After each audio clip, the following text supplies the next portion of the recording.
ꯃꯅꯤꯄꯨꯔꯗ ꯍꯧꯖꯤꯛ ꯊꯣꯛꯂꯤꯕ ꯏꯔꯥꯡ ꯑꯁꯤꯒ ꯃꯔꯤ ꯂꯩꯅꯅ ꯃꯁꯛ ꯈꯪꯗꯕ ꯏꯟꯗꯤꯌꯟ ꯑꯥꯔꯃꯤ ꯅꯠꯇ꯭ꯔꯒ ꯑꯇꯩ ꯁꯦꯀ꯭ꯌꯨꯔꯤꯇꯤ ꯐꯣꯔꯁ ꯑꯃꯠꯇ ꯆꯤꯡꯈꯣꯡ ꯆꯤꯡꯌꯥꯗ ꯆꯪꯁꯤꯟꯍꯟꯕꯤꯔꯛꯀꯅꯨ ꯍꯥꯏꯅ ꯊꯧꯕꯥꯜ ꯗꯤꯁꯇ꯭ꯔꯤꯛꯀꯤ ꯅꯣꯡꯄꯣꯛ ꯁꯦꯛꯃꯥꯏ ꯑꯃꯗꯤ ꯃꯁꯤꯒꯤ ꯑꯀꯣꯏꯕꯗ ꯂꯩꯕ ꯈꯨꯟ 13ꯒꯤ ꯑꯄꯨꯟꯕ ꯃꯩꯔꯥ ꯄꯥꯏꯕꯤ ꯂꯨꯞꯅ ꯂꯩꯉꯥꯛꯀꯤ ꯄꯨꯛꯅꯤꯡ ꯆꯤꯡꯁꯤꯜꯂꯛꯂꯤ꯫ ꯍꯤꯔꯝ ꯑꯁꯤꯒꯤ ꯃꯇꯥꯡꯗ ꯉꯁꯤ ꯅꯨꯡꯊꯤꯜ ꯄꯤꯆꯤꯗ ꯄꯥꯡꯊꯣꯛꯄ ꯄꯥꯎꯒꯤ ꯃꯤꯐꯝ ꯑꯃꯗ ꯋꯥꯐꯝ ꯑꯁꯤ ꯐꯣꯡꯗꯣꯛꯂꯗꯨꯅ ꯆꯤꯡꯅꯨꯡ ꯃꯩꯔꯥ ꯄꯥꯏꯕꯤ ꯂꯨꯞꯀꯤ ꯁꯦꯀ꯭ꯔꯦꯇꯔꯤ ꯑꯣꯏꯅꯥꯝ ꯁꯨꯃꯇꯤꯅ ꯍꯥꯏ ꯉꯔꯥꯡ ꯑꯌꯨꯛ ꯑꯉꯟꯕꯗ ꯊꯧꯕꯥꯜ ꯗꯤꯁꯇ꯭ꯔꯤꯛꯀꯤ ꯌꯥꯏꯔꯤꯄꯣꯛ ꯄꯤꯆꯤ ꯆꯤꯡꯂꯛꯇ ꯕꯣꯂꯦꯔꯣ ꯒꯥꯔꯤ ꯑꯃꯗ ꯂꯥꯛꯄ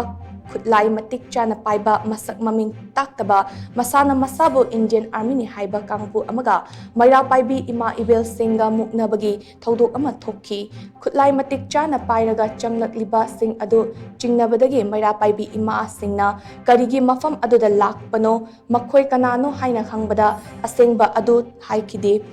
ꯃꯈꯣꯏꯅ ꯏꯟꯗꯤꯌꯟ ꯑꯥꯔꯃꯤꯅꯤ ꯍꯥꯏꯅ ꯈꯛꯇꯃꯛ ꯍꯥꯏ꯫ आइडेंटिटी कार्ड उतलू हाइबसु यादे मखोई मैरा पाइबी मसिंग यामदबदगी खुदोंग चाबा लौरगा नानथोक्तुना चेनखी हाइरी।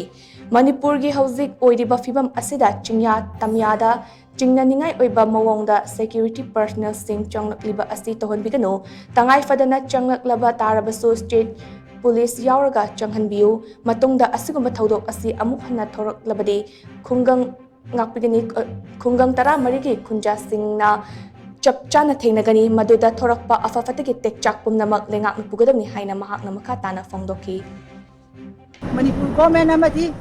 koi India government gi maikai tagi swasi kuma thokdok masak khangdaba maming matha yaudaba name plate thadaba masagi ID paidaba akoi gi sipai orega security force orega amata akoi gi Chingkhong Chingya jaga sala changanbirakanu karigumba makha tana asigumba akoi gi masak maming tauga daba akoi sipai oro ama oro any atopa security force Indian army khangi ama khang changpa taragadi koi bada lariba khunja 13 gi miyoi jin punjalaga akoi pulamna amata oina thennaminagani loinana maduda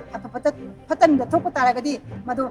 akoi gi state government amadi akoi gi India government pujagadabani haiba wafamji thamjage aduna police ki maikai dasu akoi bada puriba akoi gi police station ani nasu akoi praja mayam gi akibase akoi kohon biu akoi ayuk mungdinda akoi gi yam ngasai gi matamdu lesson time mi amana ama masak unade adu matamda mi pharaga pugraga so akoi khangaroiba akoi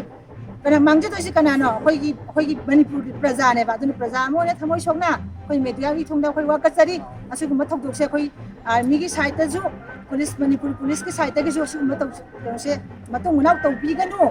akoi chat pataraga su duty to pataraga su isa gi I card ulaga akoi army ni akoi police ni haibase phongna tawum to thong dum tawbiyo aduna tabada aming mathai yaudaba hanguraga su kaino kamai tong khangdaba akoi praja akoi da yamna kokchikpa nungai taba phawon bai thabakse nakha tana tawbigano haina akoi gi mera pabi mayam gi apun ba oina koina media gi thongda akoi pawdam si wakasai